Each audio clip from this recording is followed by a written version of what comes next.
और क्योंकि कल पेटीएम के आईपीओ की लिस्टिंग होने वाली है, इससे पहले ईटी नाउ और ईटी नाउ प्रदेश के मैनेजिंग एडिटर निकुंज डालमिया ने यहां पर खास बातचीत की विजय शेखर शर्मा से और मधुर देवड़ा से। क्या कुछ उन्होंने कहा आपको सुना देते हैं।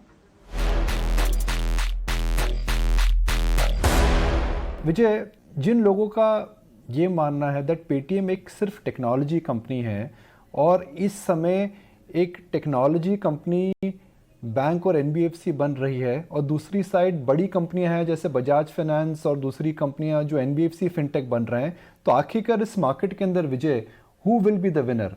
NBFCs which are trying to become a fintech और fintechs which are trying to be NBFCs? तो निकुंज, मैं आपको एक बात बोलता हूँ, ये बहुत ही इंटरेस्टिंग जर्नी रही है डिफरेंट सेक्टर्स में, इंडस्ट्री के में, जहाँ पे टेक्नोलॉजी कंपनियों ने किसी सेक्टर में अप्रोच करा है। आप रिटेल देखिए, ट्रांसपोर्टेशन देखिए, आप फाइनेंशियल सर्विसेज देख ही रहे हैं, मोबाइल पेमेंट देख ही रहे हैं, और दूसरी तरफ ट्रेडिशनल इंडस्ट्री की कंपनियों ने टेक्नोलॉजी एक्वायर करी है। दोनों लोगों के पास राइट टू विन होता है। ऐसा कुछ भी कमी नहीं है किसी भी एनबीएफसी या बैंक में कि वो मार्केट में कंटिन्यू टू विन ना रहे। मैं तो ये कहूंगा कंटिन्यू टू विन। लेकिन क्या होता है कि इस रेस में कुछ लोग पीछे छूट जाते हैं, और वो टॉप जो आपने नाम लिए उनकी बात तो मैं बिल्कुल कंफर्म कर सकता हूं कि वो तो जीतेंगे जीतेंगे, क्योंकि वो मार्केट में विनर हैं, अभी के विनर हैं, और उनके पास अटेंशन और इंटेंशन क्लियर है। लेकिन क्या होता है निकुंज, मार्केट इस तरह से सेगमेंट हो जाता है कि कुछ लोग उसमें लेगर बन जाते हैं, और जो लेगर बन जाते हैं वो मार्केट में से हट जाते हैं, ना कि टॉप लोग हटते हैं। इसी तरीके से एक और नई बात आती है कि मार्केट की ग्रोथ इतनी ज्यादा होती है कि नए लोगों के लिए वहां पे बहुत जगह होती है। तो ये जो आप बोल रहे हैं कि पेटीएम की सक्सेस अगर हो रही है तो फिर क्या उसके पीछे who would be costing it? Answer है कि किसी की कॉस्ट का कोई टेंशन नहीं है दोस्त। आई मीन सबसे बढ़िया बात यह है कि भारत की जो ग्रोथ है और भारत में जो फाइनेंशियल सर्विसेज की नीड है और जो इंक्लूजन कस्टमर जिसकी हम बात करते हैं, हमने बात करी हुई है कि हम 50 करोड़ कस्टमर को पेटीएम प्लेटफॉर्म पे लाएंगे। उस कस्टमर को लाने के लिए तो इस देश में बहुत ज्यादा बड़ा मार्केट है। आपको बिल्कुल to win for Paytm to win, nobody else has to lose. That I can definitely say this. It's not a zero-sum game. It's a country that is growing. It's an industry that has an obligation. It's such a good point. And it is even more important to know that everybody can win.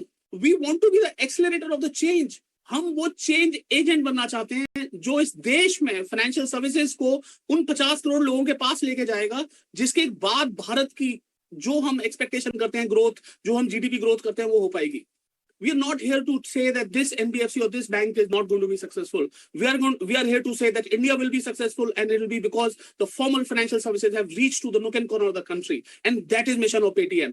And Nikunj, I can tell you one thing only: अगर हम inspiration बने सबको बदलने के, तो हम successful हैं। विजय, आप ऑलरेडी बहुत लोगों के लिए इंस्पिरेशन हैं। पर एक फाइनल सवाल विजय आपसे, एक शेयर होल्डर को आप क्या समय प्रॉमिस करेंगे? ग्रोथ या प्रॉफिट्स या दोनों? आने वाले समय में पेटीएम से आपके शेयर होल्डर्स या फिर जो आपके आईपीओ में अप्लाई करना चाहते हैं उनको क्या उम्मीद रखनी चाहिए?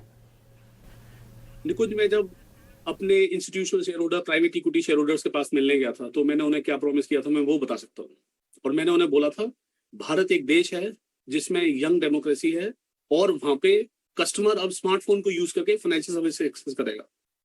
अगर आप बिलीव करते हैं कि भारत एक अपने आप में विश्व शक्ति बनेगा, अगर भारत अपने आप में एक फाइनेंशियल सर्विसेज, फाइनेंशियल मार्केट का बड़ा प्लेयर बनेगा और बड़ी इकोनॉमी बनेगी, तो ये होना ऑब्लिगेटरी है कि किसी व्यक्ति को इस कंट्री में टेक्नोलॉजी के द्वारा हमारी जो फाइनेंशियल सर्विसेज हैं, बैंकिंग है, क्रेडिट है, इंश्योरेंस है, पेमेंट्स है, इनको देश के कोने कोने में पहुंचाना होगा। और मेरा मिशन वो है। मुझे नहीं पता कि हम कितने पैसे बनाएंगे और कितना प्रॉफिट कमाएंगे, मुझे ये जरूर मालूम है हम भारत का भविष्य जरूर चेंज कर देंगे।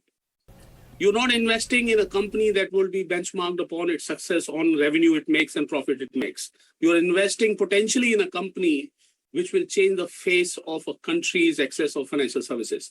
We are here as a change agent. We are not here as a money bags.